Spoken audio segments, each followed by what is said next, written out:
Episode 81 की शुरुआत में हेजू टावर की बैकयार्ड का सीन दिखाया जाता है, जहां पर एक माउंटेन रेंज है। सिस्टर चूचू जू फैन को वहां पर लेकर जाती है। वहीं पर माउंटेन के अंदर एक सीक्रेट डोर होता है। सिस्टर चूचू उसके सामने जाकर खड़ी हो जाती है और कहती है, आंट टाओ, सिस्टर चूचू हेजू टावर की चीफ ओनर आपसे मिलना चाहती है। सिस्टर चूचू के इतना कहते ही सामने का दरवाजा खुल जाता है। सिस्टर चूचू और जू फैन अंदर चले जाती हैं। आंट टाओ से कहती हैं, तुम्हें हर बार यहाँ पर आने पर मुझसे परमिशन मांगने की जरूरत नहीं है। तुम तो हेजू टावर की चीफ ओनर हो, तुम अपनी मर्जी से यहाँ पर आ जा सकती हो। सिस्टर चूचू से कहती है, आंटी टाओ, आप इस जगह की ओनर हैं। मैं हेजू टावर की चीफ ओनर हूँ, लेकिन फिर भी मैं यहाँ पर बिना परमिशन के नहीं आ सकती। जू फैन जैसे ही उस माउंटेन के अंदर जाता है, उस केव के अंदर, तो जू फैन कहता है, यहाँ पर तो बहुत ज्यादा ठंड है, आज यहाँ पर हो क्या रहा है? लगता है कि यहाँ पर मूनजिन की बहुत ज्यादा एनर्जी है। वहीं पर जू फैन की नजर सामने एक बूढ़ी औरत पर पड़ती है, जो कि कल्टीवेट करने की स्टेज में बैठी होती है। जू फैन कहता है, इस औरत को तो पॉइजन दिया गया है और पॉइजन की वजह से इसकी पूरी की पूरी बॉडी पत्थर की तरह हार्ड हो चुकी है।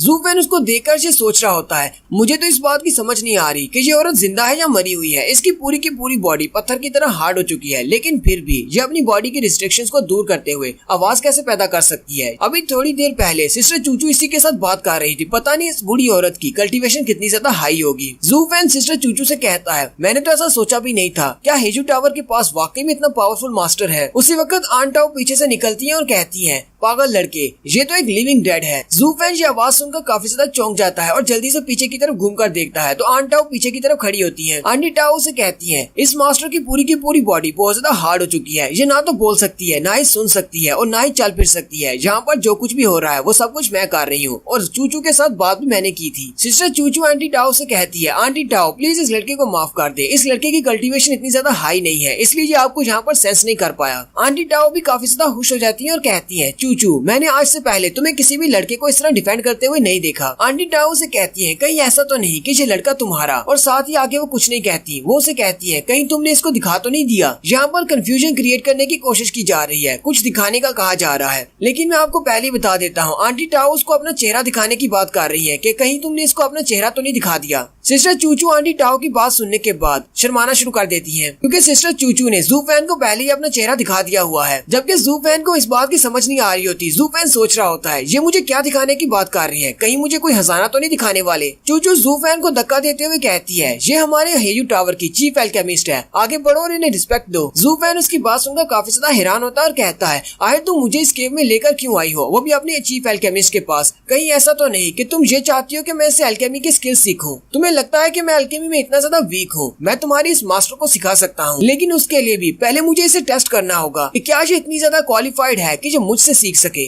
जू फैन जैसे उसके करीब पहुंचकर नीचे झुकते हुए उसे रिस्पेक्ट देता है, तो उसका चेहरा देखकर बहुत ज्यादा हैरान हो जाता है। जू फैन कहता है, क्या ये 7 कलर वाला पॉइजन है? आंटी टाओ से कहती है, क्या तुम मेरे चेहरे को देखकर बहुत ज्यादा सरप्राइज हो गए? कहीं ऐसा तो नहीं मैंने तुम्हें डरा दिया हो? आंटी टाओ हंसते हुए से कहती है, हमारे हेजू टावर की सारी लड़कियां इतनी ज्यादा खूबसूरत नहीं है, मुझे ही देख लो। सिस्टर चूचू चिल्लाते हुए से कहती है, टोंगजू, तुम्हें आंटी टाओ के साथ इस तरह रूडली बिहेव नहीं करना चाहिए, चलो उनसे माफी मांगो। जू फैन आंटी टाओ से कहता है, आंटी टाओ, ये लगता तो ऐसी है जैसे आपके ऊपर 7 कलर पॉइजन ने अटैक किया है, लेकिन आपके चेहरे पर जो निशान है ये 7 कलर पॉइजन की वजह से नहीं है। आंटी टाओ से कहती है, लड़के तुम तो बहुत ज्यादा समझदार हो, तुमने एक ग्लांस में ही समझ लिया कि ये सब कुछ 7 कलर पॉइजन की वजह से नहीं हुआ। हाँ, तुम बिल्कुल ठीक हो, ये 7 कलर पॉइजन की वजह से नहीं हुआ। ये तो तब हुआ था जब मैं एल्केमी परफॉर्म कर रही थी, मैं 7 कलर पॉइजन का एंटीडोट ढूंढ रही थी। जू फैन आंटी टाओ से कहता है, क्या तुम यहाँ पर एंटीडोट बना रही थी या फिर पॉइजन बना रही थी, जिसकी वजह से तुम्हारी ये हालत हो गई है? आंटी टाओ उसकी बात सुनने के बाद हंसना शुरू कर देती है और कहती है, हाँ, मुझे भी नहीं पता कि मैं यहाँ पर क्या कर रही थी। वैसे तो मैं एंटीडोट बना रही थी, लेकिन मुझे नहीं पता चला कब वो पॉइजन बन गया। आंटी टाओ से कहती है, मैं पिछले 3 साल से इसी केव के अंदर बैठकर इस एंटीडोट को रीड करने की कोशिश कर रही हूँ, मैं इसको बनाने की कोशिश कर रही हूँ, लेकिन जब भी मैं इसको बनाती हूँ मुझे ऐसा ही लगता है मैंने किसी एंटीडोट को नहीं बल्कि एक पॉइजन को बनाया है, क्योंकि ये पिल मेडिसिन की बजाय एक पॉइजन लगती है। मुझे मेडिसिन किंग की इस बारे में तो तारीफ करनी ही चाहिए, क्योंकि उसके 7 कलर पॉइजन का एंटीडोट बनाना इतना भी ज्यादा आसान काम नहीं है। हम लोग उसके फार्मूला को लेने के बाद भी उसका एंटीडोट नहीं बना पा रहे। और साथ ही आंटी टाओ उसे फार्मूला की तरफ इशारा करती है। जू फैन ऊपर की तरफ देखता है तो ऊपर एक इंसानी स्किन लटकी होती है। इंसानी स्किन के ऊपर फार्मूला लिखा होता है एंटीडोट बनाने का। जू फैन से देखकर बहुत ज्यादा हैरान हो जाता है और कहता है, ये तो एक इंसान की स्किन है और इसके ऊपर ये तो फार्मूला लिखा हुआ है 7 कलर पॉइजन के एंटीडोट का। जू फैन उस फार्मूले को रीड करने के बाद कहता है, इस मेडिसिन को बनाने के लिए जो 7 जड़ी बूटियां यूज हो रही हैं वो तो बहुत ज्यादा खास हैं और उनको ढूंढना भी बहुत ज्यादा मुश्किल है, लेकिन इस टेक्निक के मुताबिक समझ नहीं आ रही कि इससे पॉइजन बनेगा या फिर एक एंटीडोट बनेगा। ज़ू फैन वहीं पर थोड़ी देर सोचने के बाद सीधा उस बूढ़ी औरत की तरफ चला जाता है जिसकी बॉडी वहाँ पर हार्ड हुई पड़ी है। ज़ू फैन जाते जाकर उसकी पल्स को चेक करता है और सोच रहा होता है ये बात तो वाज़ेह है कि इसकी बॉडी के अंदर 7 कलर पॉइजन है। 7 कलर पॉइजन की वजह से इसकी ये हालत हुई है। ज़ू फैन कहता है बिल्कुल सिस्टर चूचू की तरह इसकी बॉडी के अंदर भी पॉइजन है और साथ ही इसने बुद्धि जेड लिक्विड को यूज करते हुए अपने पॉइजन को सप्रेस किया हुआ है, लेकिन क्योंकि इसकी बॉडी के अंदर पॉइजन बहुत ज्यादा फैल गया था इसलिए इसको बचाना बहुत ज्यादा मुश्किल था। इन्होंने 10,000 इयर्स ओल्ड आइस बेड को यूज किया है इसको प्रिजर्व करने के लिए। इस आइस बेड के ऊपर इसको बिठा दिया गया है ताकि इसकी पूरी की पूरी बॉडी फ्रीज हो जाए और ये जिंदा रहे। अगर ये आइस बेड यहाँ पर नहीं होता तो ये बूढ़ी औरत कब की मर चुकी होती। ज़ू फैन हल्का सा मुस्कुराता और कहता है एंटीडोट को बनाने का फार्मूला बिल्कुल परफेक्ट है, लेकिन मुझे लगता है कि यहाँ पर कुछ अजीब चल रहा है। इस फार्मूला में कुछ ना कुछ मिसिंग है। आंटी टाओ से कहती है मुझे लगता है शायद तुम इस सारी बात को समझ रहे हो। मैं पिछले काफी सालों से इस एंटीडोट को समझने की कोशिश कर रही हूँ और इसको बनाने की कोशिश कर रही हूँ, लेकिन मैं इस एंटीडोट को नहीं बना पा रही। इस फार्मूला में कुछ तो ऐसा है जो हमसे मिस हो रहा है और मुझे नहीं लगता कि तुम इस फार्मूला को यूज करते हुए अल्केमी परफॉर्म कर सकते हो और इस तरह का कोई एंटीडोट बना सकते हो जो कि 7 कलर पॉइजन को क्योर कर सके। आंटी टाओ सिस्टर चूचू से कहती हैं चूचू कहीं ऐसा तो नहीं तुम इस लड़के को यहाँ पर लेकर आई हो ताकि मैं इस लड़के के ऊपर नजर रख सकूं। सिस्टर चूचू आंटी टाओ से कहती है आंटी टाओ मैं इसलिए यहाँ पर नहीं आई। वो साथ ही उसको सारी बात बता देती है कि वहाँ पर क्या हुआ है, हेजू टावर की क्या हालत है। आंटी टाओ ये बात सुनने के बाद चिल्लाना शुरू कर देती है। आंटी टाओ उसकी बात सुनने के बाद बहुत ज्यादा चौंक जाती है और कहती है क्या हमारा हेजू टावर बर्बाद होने वाला है और इंपीरियल गेट वाले भी हमारा साथ नहीं दे रहे। आंटी चूचू भी काफी ज्यादा घबरा जाती है और उसे कहती है चूचू अब तुम क्या करने वाली हो। मुझे नहीं लगता कि हेजू टावर को हम लोग बचा पाएंगे जबकि इंपीरियल टावर वाले इस सब में शामिल हो चुके हैं।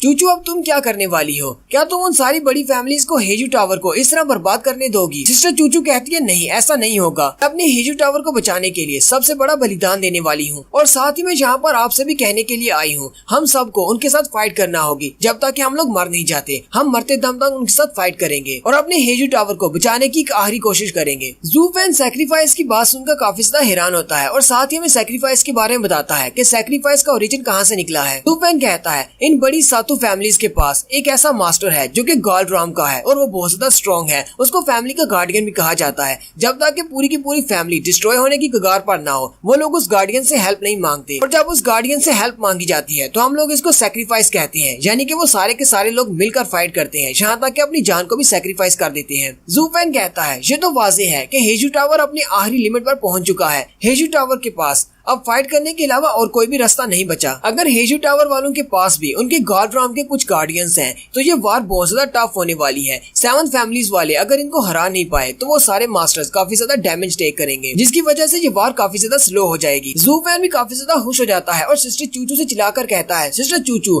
तुमने बिल्कुल ठीक फैसला किया है, जल्दी से अपने गार्डियंस को मदद के लिए बुलाओ। हम सब लोग मिलकर उनके साथ फाइट करेंगे और उन सबको बताते हैं कि हेजू टावर वालों के पास अभी भी एक पावर हाउस है। सिस्टर चूचू से कहती है हम लोग अपने गार्डियन को नहीं बुला सकते क्योंकि अगर हम लोगों ने अपने गार्डियन को बुलाया तो एक जंग छिड़ जाएगी। कुछ फैमिलीज हमारा साथ देंगी, कुछ फैमिलीज उनकी तरफ से फाइट करेंगी। सातों बड़ी फैमिलीज आपस में जंग करना स्टार्ट कर देंगी और इससे आम लोगों का बहुत ज्यादा नुकसान होगा। गरीब और ज्यादा गरीब हो जाएंगे और बहुत सारे निर्दोष और आम लोग भी इस सब में मारे जाएंगे। और वैसे भी अगर हम लोग जंग में जाते हैं तो हमारी सिस्टर्स का क्या होगा। जंग को हारने के बाद हमारी सिस्टर्स कहाँ पर जाएंगी। मुझे अपनी सिस्टर्स के बारे में भी सोचना है। मैं हेजू टावर की चीफ ओनर हूँ, मुझे अपनी सारी सिस्टर्स जो कि टावर्स की हेड है उनके बारे में भी सोचना है कि उन सब के फ्यूचर क्या होगा। आंटी टाओ से कहती हैं चूचू तुम्हारा फैसला बहुत ज्यादा सही है। अब मुझे समझ आ रही है कि हमारी ग्रैंडमा ने सभी को इग्नोर करते हुए तुम्हें हेजू टावर का चीफ ओनर क्यों बनाया था जबकि तुम उस वक्त सिर्फ एक छोटी सी बच्ची थी। सभी लोगों ने इस फैसले को बहुत ज्यादा अपोज किया लेकिन फिर भी ग्रैंडमा ने तुम्हें चीफ ओनर बनाया था। ज़ू फैन उसकी बातें सुनने के बाद सोच रहा होता है ये लड़की तो बहुत ज्यादा कमजोर दिल की है। अगर मेरे पास ये फैसला होता कि मैंने जो डिसाइड करना है कि आगे क्या करना है तो मैं अपनी पूरी आर्मी को लेकर फाइट के लिए रेडी हो जाता। मेरा पास चलता तो मैं इस पूरी की पूरी दुनिया को फाइट में झोंक देता, एक वार जिससे मुझे बहुत ज्यादा फायदा होता। लोगों के मरने से मुझे क्या फर्क पड़ता है। मैं एक डीमन एम्परर हूँ जो कि दूसरों की लाशों के ऊपर पांव रखकर ऊपर चढ़ना जानता है। ये सारी औरतें तो बिल्कुल बेकार हैं जो फाइट नहीं करना चाहती। इन्हें अमन और शांति की बात करनी है, वो भी ऐसे टाइम में जब इनका हेजू टावर डिस्ट्रॉय होने वाला है। सिस्टर चूचू आंटी टाओ से कहती है हमारी हेजू टावर की बहुत सारी हेड्स ऐसी हैं जिनको मेडिसिन किंग ने अपने 7 कलर पॉइजन से पॉइजन दिया हुआ है और वो हमारे बुद्धि जेड लिक्विड के पीछे है। मैं चाहती हूँ कि आप बुद्धि रूट्स को सेफ रखें, आप इस सारे मामले को खुद हैंडल करें। आप इन बुद्धि रूट्स को सेफ रखें, और अगर आप इन बुद्धि रूट्स को सेफ नहीं रख सकती तो मुझे लगता है कि आखिर पर हमें बुद्धि रूट्स को ट्रेड करके उससे एंटीडोट लेना पड़ेगा। आंटी टाओ सिस्टर चूचू से कहती है, तुम क्या चाहती हो कि इस कंपटीशन में मैं मेडिसिन किंग के साथ कम्पीट करूं? तुम्हें लगता है कि मैं मेडिसिन किंग को हरा सकती हूँ? आंटी टाओ साथ ही हंसना शुरू कर देती है और कहती है, चूचू जरा गौर से मेरी तरफ देखो, मैं इतनी बड़ी अल्केमिस्ट होती तो मैं कब से इस एंटीडोट को बना लेती। हालांकि मेरे पास इसका फार्मूला मौजूद है। मेरी शक्ल की तरफ देखो, मैं एक भूत लगती हूँ। मैं कभी भी एक अच्छी अल्केमिस्ट नहीं बन पाई। तुम्हें लगता है कि मेरी अल्केमी मेडिसिन किंग को हराने के काबिल है, तो तुम बहुत ज्यादा गलत हो। मैं मेडिसिन किंग का मुकाबला नहीं कर सकती। और यहीं पर हमारी एपिसोड 81 का एंड होता है। एक्सप्लेनेशन अच्छी लगी हो तो कमेंट करके जरूर बताएं। चैनल को सब्सक्राइब कर दें, वीडियो को लाइक और शेयर कर दें। शुक्रिया।